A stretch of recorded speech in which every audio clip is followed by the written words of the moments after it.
नमस्कार, आज तक देख रहे हैं आप। आपके साथ मैं हूं अर्पिता। सबसे पहले सबसे बड़ी खबर, नए साल के पहले दिन ही दुखद खबर आई। माता वैष्णो देवी भवन में भगदड़ में 12 श्रद्धालुओं की मौत हुई, 13 लोग जख्मी हुए।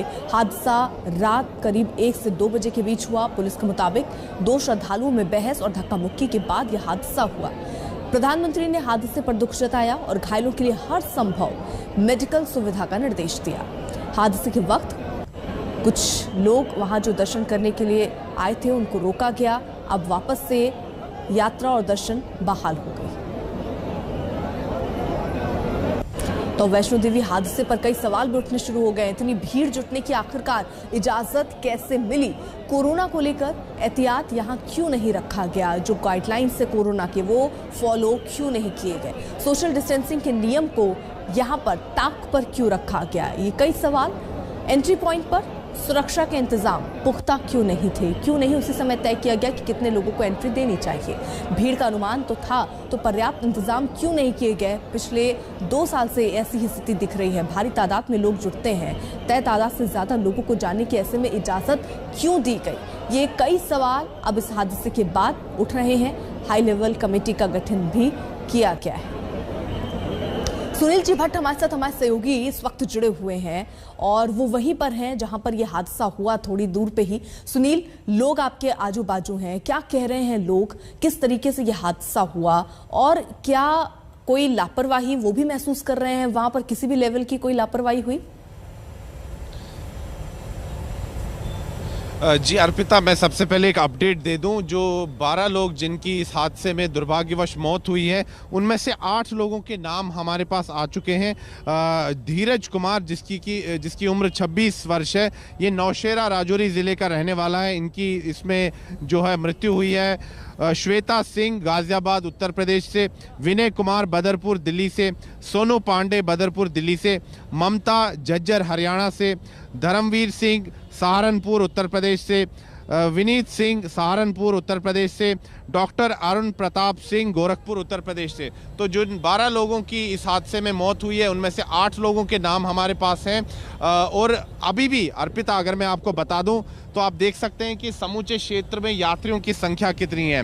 भीड़ काफ़ी ज़्यादा है। आज 1 जनवरी है, नववर्ष का आगमन हो चुका है, तो कल से ही यात्रियों की भीड़ यहाँ काफ़ी ज़्यादा शुरू हो गई थी आना। और ऐसा बताया जा रहा है, जो चश्मदीद है उनका कहना है कि यात्रियों की जो यात्रा पर्ची है उसको किसी भी चेक पोस्ट पर नहीं देखा गया, तो इसी वजह से भारी संख्या में यात्रीगण भवन के क्षेत्र में पहुंच गए, ऐसा कुछ लोगों का आरोप है प्रशासन पर। हालांकि इसकी अभी जांच होना बाकी है, उससे सारे तथ्य सामने आएंगे। लेकिन जो यात्री हैं, जो चश्मदीद हैं, उनका यही कहना है। इस समय काफ़ी यहाँ पर यात्रीगण हैं जो देश के अलग अलग भागों से आए हैं। हम इनसे बातचीत करते हैं और जानते हैं कि आखिरकार कल मध्य रात्रि के बाद भवन के क्षेत्र में ये हादसा कैसे हुआ जिसमें 12 लोगों की जान चली गई। जी आप बताइए, आपका नाम? गिरीश। कहाँ के रहने वाले हैं? मैं ग्रेटर नोएडा। अच्छा, हाँ। तो क्या हुआ, कल आप वहाँ मौजूद थे? बिल्कुल बिल्कुल, मैं उसी में था। उसमें एक्चुअली ये हुआ, एकदम दोनों तरफ से भीड़ इकट्ठी हो गई। मैंने जहाँ तक देखा, एक बंदा, पुलिस वाला हो या सीआरपीएफ वाला मुझे नहीं पता, 3 डंडे जो हम लोग ये लेके चलते हैं, वो उठा के मार रहे हैं पब्लिक को। उसने जैसे ही मारना स्टार्ट किया, पब्लिक पीछे को एकदम भागने लगी। मैं उस भीड़ में खुद दबा हुआ था। मैं जैसे तैसे निकला हूँ। निकलने के बाद में जो लाइन जा रही थी उसके लिए, जो इस पे क्या नाम है, दर्शन के लिए गेट नंबर 3 से, मैं जैसे तैसे ऐसे करके उसका जो खंबा पकड़ के बहुत मुश्किल से लटका हूँ और उधर जाके पलट गया हूँ, तब जाके बच पाया हूँ। आपने कोई वीडियो है उसका आपके पास? बिल्कुल, वो जरा निकालिए तब तक आप, हम तब तक किसी और यात्री से भी बात करते हैं। जी आप बताइए, आपका नाम? जी, मेरा नाम दीपाली है, मैं इंदौर से हूँ, एमपी से।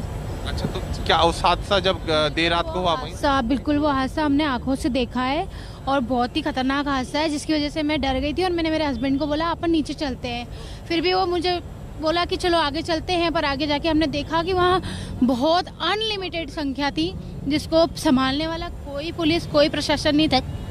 हम बार बार यही सोचे थे कोई पुलिस आए, ये भीड़ को नियंत्रण कर ले, पर यहाँ कोई पुलिस नहीं है, कुछ भी नहीं है, तो जनता कहाँ जाएगी। ऐसा आरोप लगाया जा रहा है कि पर्ची को चेक नहीं कोई किया, पर्ची चेक नहीं हुई थी। सब पब्लिक, इतने बड़े भवन में पब्लिक खुद आ रही है और अपने मन से सब कुछ कर रही है। उसको संभालने वाला ना पर्ची के यात्री पहुंचे। नहीं, पर्ची तो ली थी, ट्रेनें आई थी, पर्ची कोई चेक नहीं हुई थी। पर्ची तो इन लोगों ने निकाली, इनको पता है कितनी संख्या आई है यहाँ पे। तो क्या कह रहे हैं कि ज्यादा यात्रियों को पर्चियां दे दी गई। फिर इतने सारे यात्री, इनको तो पता है ना, पर्ची तो इन लोगों ने निकलवाई है ना।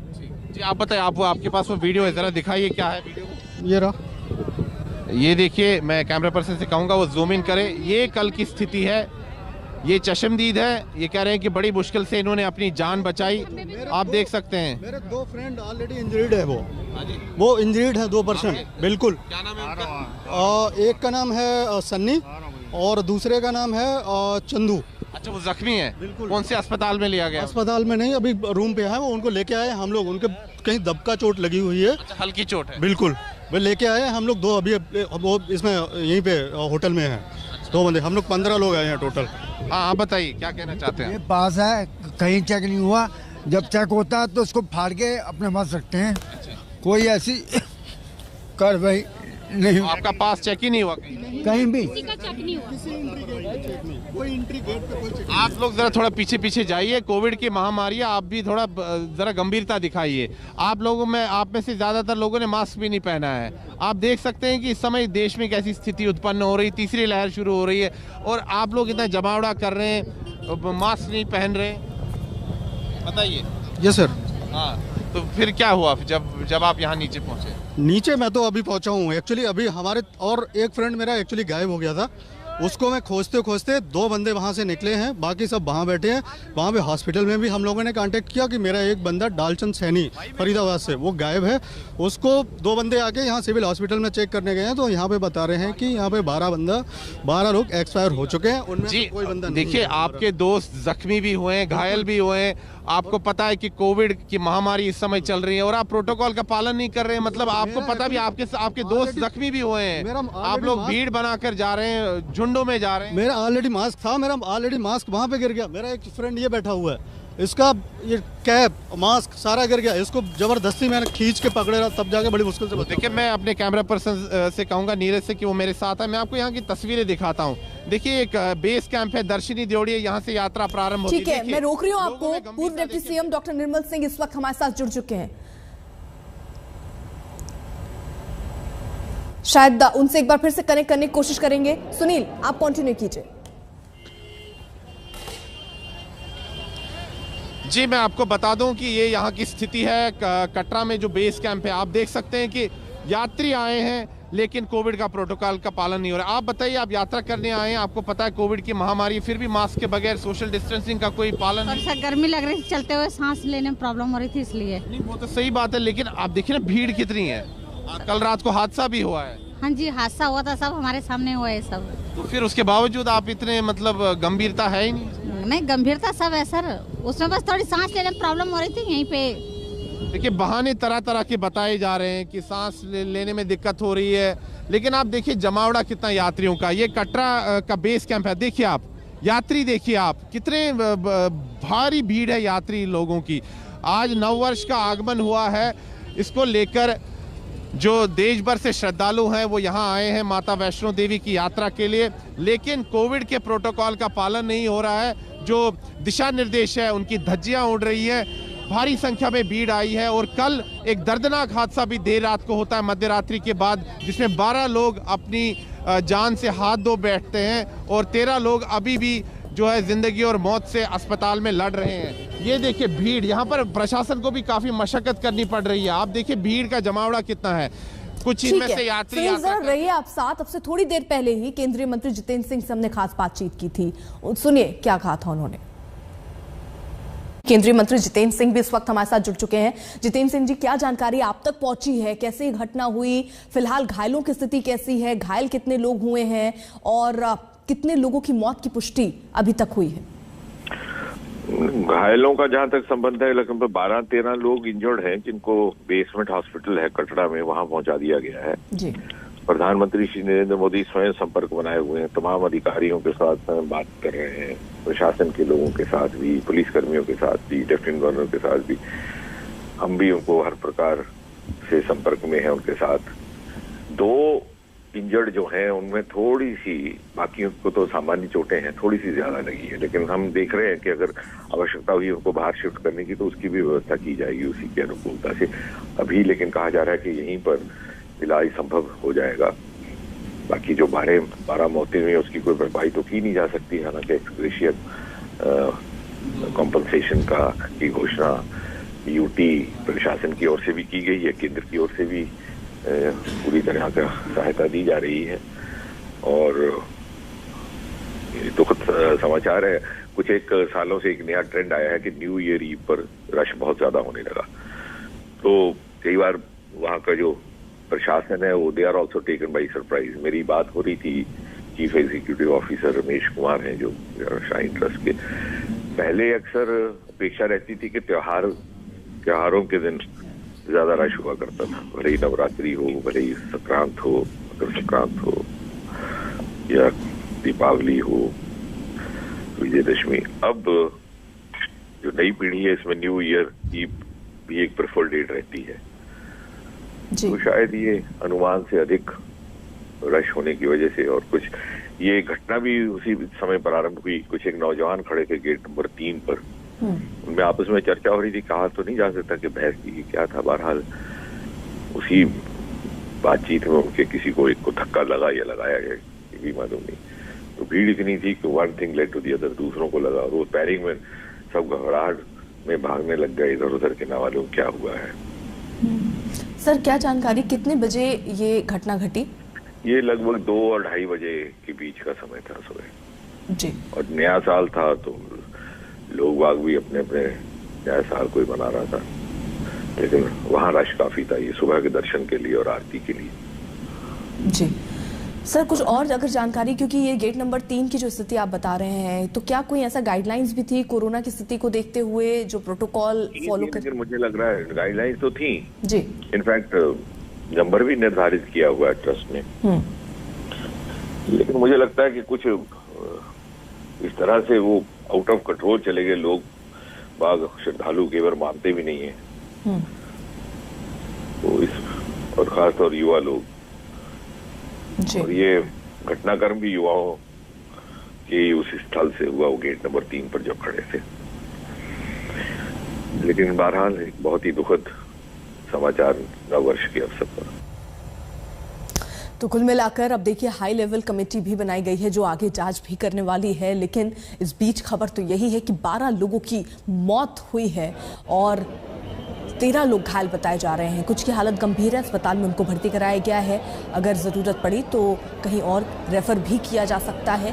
देर रात ये हादसा हुआ, 1 बजे से 2 बजे के बीच बताया जा रहा है। कुछ लोगों के बीच बहस हुई, धक्का मुक्की हुई, जिसके बाद भगदड़ जैसी स्थिति पैदा हो गई।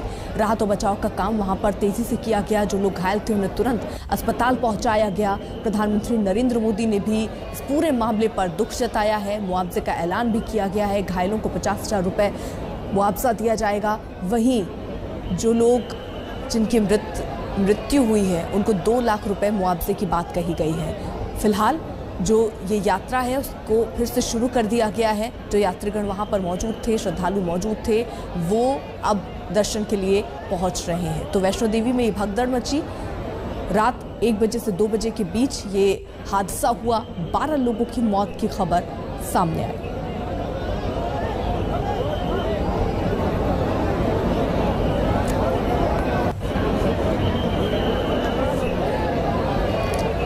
Deputy CM doctor Nirmal Singh ने क्या कहा इस पूरे मुद्दे पर, सुनिए।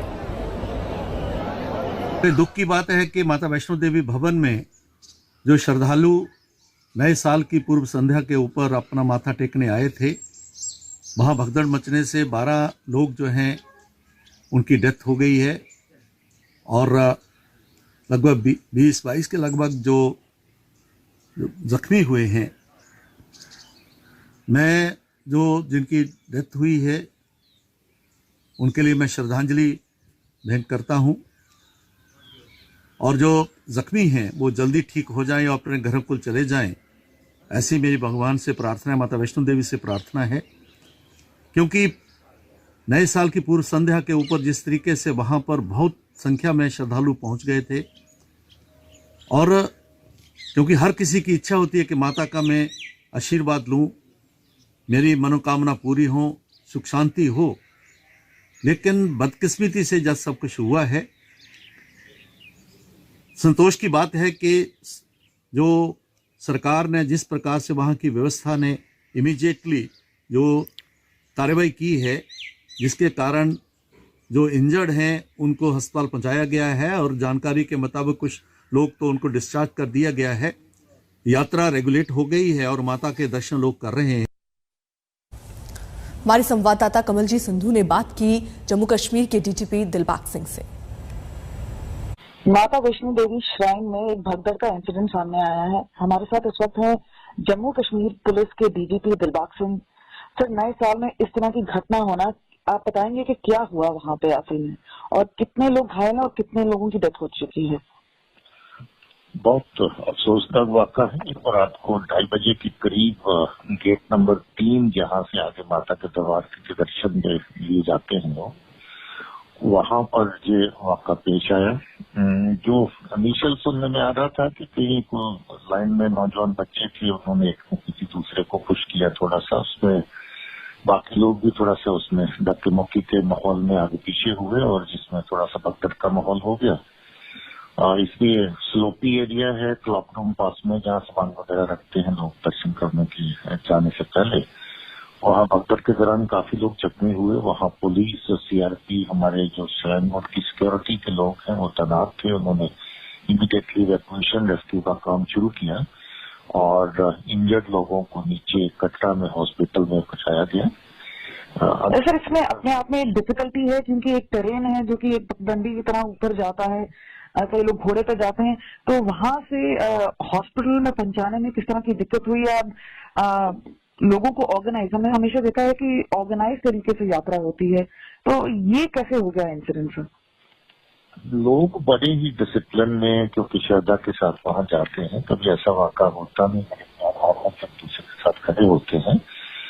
न जाने इस वक्त क्या माहौल एकदम रहा होगा, क्योंकि एकदम आई विटनेस बहुत ज्यादा इसमें को बात करें तो उसका कोई अवेलेबिलिटी है। जो सुनने में आया, किसी ने कहा कि कोई नौजवान बच्चा था, एक दूसरे को पुश किया, जब एक गिर गया कहीं कुछ स्लिप करके और उससे खुश हो गया को दूसरा, उसी के बाद ये कार्रवाई जो है वो शुरू हो गई इस जगह पे। और उसके बाद ये सिलसिला चला तो थोड़ी देर के लिए, मगर उसी के बीच में काफी लोग गिर गिरा गए और जख्मी हुए, जिनको इवैक्यूएट किया गया।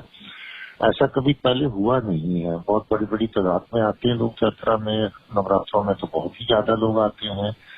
और नीचे सर, क्या ये यात्रा अभी के लिए सस्पेंड की गई है या क्या मेजर्स लिए गए हैं? यात्रा रिज्यूम कर दी थी। यात्रा थोड़ी देर के लिए ही उस वक्त डिसरप्ट हुई थी। थोड़ी देर के बाद फिर से जब इवैक्यूएशन हो गई और यात्रा शुरू कर दी, रात को डीआईजी पुलिस और एसएसपी पुलिस, एसपी कटरा सब मौके पर उसी वक्त दौड़ गए थे, पहुंचे वहां पर, रेस्क्यू के काम भी देखे और बाकी चीजें भी देखी, हालात का जायजा भी लिया। अभी भी यात्रा इस वक्त स्मूथली चल रही है। आपने कहा हाँ, टेरेन तो टफ है, फासला है, नीचे इवैक्यूएट करने में टाइम भी लगता है, मगर एक अल्टरनेट रोड अभी बनी है जिसके जरिए से गाड़ी नीचे आ सकती है, बैटरी कार भी आ सकती है, दूसरी गाड़ी भी आ सकती है इमरजेंसी की सूरत में। काफी जल्दी से उनको शिफ्ट किया गया, कुछ ज्यादा टाइम नहीं लगा, मगर फिर भी क्योंकि कुछ लोग ज्यादा सीरियस जख्मी हो गए भगदड़ के बीच में, इसमें 12 लोगों की मौत हो गई, जिसमें 2 महिलाएं भी शामिल हैं। चश्मदीदों का क्या कहना है जिन्होंने इस मंजर को अपनी आंखों से देखा, सुनिए। आप थे, क्या देखा आपने? सर, वहाँ पे क्या हुआ, पब्लिक यहाँ से आती रही, वहाँ से दर्शन करके आती हुई, तो वहाँ पे काफ़ी लोग जमा होते रहे बाहर निकलने के लिए, यहाँ से लोग जाए नहीं, तो यहाँ के लोगों ने धक्का दिया, यहाँ के लोगों ने धक्का दिया, उस चक्कर में हो गया। बच्चे लोग नीचे फैले हुए थे सर, लेडीज लोग बहुत दबी हुई थी। हम अकेले थे, फैमिली के साथ नहीं थे, हम लड़कियों को लेके ऊपर रखा, छोटी सी बच्चियों को। अच्छा। हाँ, तो भीड़ काफी ज्यादा थी? हाँ, बहुत ज्यादा थी। तो क्या हुआ, भगदड़ कैसे मची? भगदड़ पब्लिक ज्यादा होने के कारण हो गई। अरे कोई झगड़ा हुआ लोगों के बीच? लाठीचार्ज भी हुई है ना, लाठीचार्ज हुई है, लाठीचार्ज। झगड़ा नहीं हुआ, आपसी मतलब निकल नहीं पा रहे थे ना, तो पुलिस वालों ने किया है। बॉडी भी उठाने वाला सर कोई नहीं था, पब्लिक में से बॉडी उठाया गया है, स्ट्रेचर भी इनके पास अवेलेबल नहीं था, मेडिकल के नाम पे कुछ भी नहीं था, डॉक्टर कोई भी नहीं था।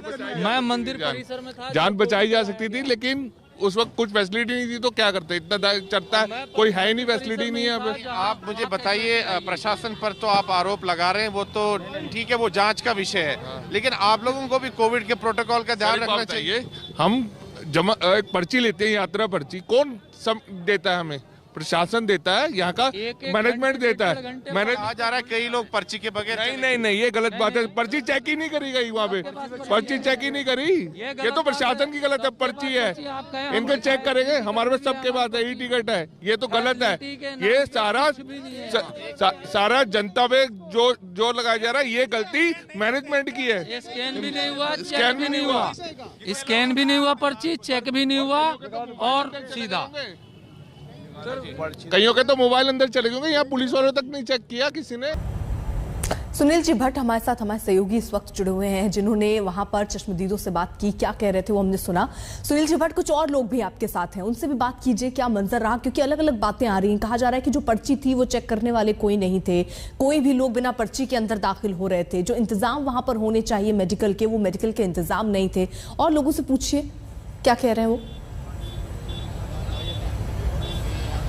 जी बिल्कुल अर्पिता, मैं यहाँ पर कुछ यात्रियों से बात करता हूँ और जानता हूँ कि आखिरकार कल का जो हादसा है वो कैसे हुआ। जी आप बताइए, आपका नाम?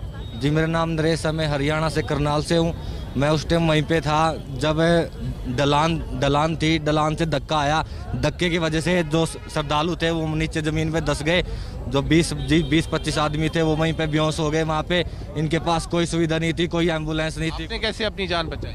जान मैंने वहाँ पे ऊपर बाथरूम के ऊपर चढ़ के, वहाँ पे ऊपर चढ़ के चढ़ाई है जी, जान बचाई है। मैं निकालने के लिए गया, वहाँ आर्मी वालों ने लाठीचार्ज कर दी। लाठीचार्ज करने के बाद वहाँ पे भगदड़ मच गई। भगदड़ मचने के बाद जो नीचे पड़े हुए थे उनके सर पे कहीं पे चोट लगी, कहीं पे कुछ नहीं था। इनके पास कोई सुविधा नहीं थी, एम्बुलेंस नहीं थी, ना कोई वो व्हील चेयर थी, कुछ नहीं था जिनके पास। कहा जा रहा है कि कुछ लोगों के बीच में आपस में बहसबाजी हुई। बहसबाजी कुछ नहीं हुई थी, सिर्फ भीड़ ज्यादा थी सर। एक ढलान थी, ढलान से वजह से पीछे से धक्का आया, धक्का होने की वजह से वहाँ पे सारे जमीन पे गिर गए। सर पे लगी चोटें, कुछ बच्चे और कुछ छोटी छोटी बच्ची है 5-6 साल की, उनको भी बहुत ज्यादा चोटें लगी है। कहा जा रहा है जैसे अलग अलग बातें सामने आ रही है कि जो पर्ची है, यात्रा की पर्ची, वो कोई चेक नहीं कर रहा था, क्या ऐसी बात? यात्रा की पर्ची कोई चेक नहीं कर रहा? नहीं, अभी भी यहीं पे ले रहा हूँ सर मैं, मेरे किसी ने नहीं देखी अभी तक। मैं यात्रा पर्ची ले रहा हूँ मैं, अभी तक किसी ने चेक ही नहीं देखी है। ये भी नहीं देखी कि भाई क्या किस कलर की है, ये भी नहीं देखी है जी, कुछ भी नहीं देखा, बस जेब में ऐसी पड़ी हुई है मेरे पास जी। 2 घंटे लगा के हमने कम से कम वहाँ पे टेस्ट करवाए हैं, ना उन्होंने कोई स्लिप मांगी ना कुछ किया। मेरी मिसेज वहाँ पे ऊपर फंसी हुई है। जो कोविड टेस्ट आपने मतलब स्टेशन पर कराया, वो पर्ची भी चेक नहीं? वो चेक नहीं की। 2 घंटे वहाँ पे लाइनों में लगे रहे, फिर वो चेक करवाने के बाद भी पर्ची नहीं देखी, ना इन्होंने कोई नीचे वाली स्लिप देखी।